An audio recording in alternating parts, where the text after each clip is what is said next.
chẳng mơ xa chỉ nắng xa cần lắc nắng mưa chờ mong lâu lâu đâu thấy lắc nắng gần đủ tụt vây cần là nắng mưa thơ cần là nắng mưa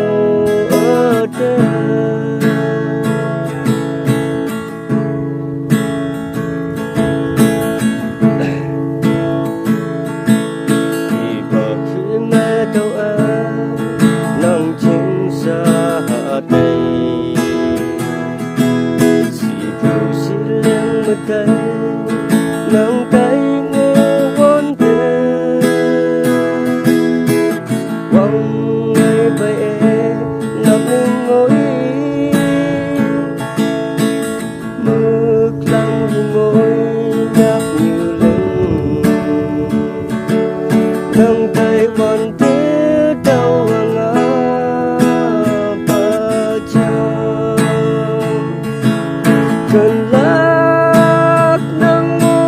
chờ mong lâu đầu tay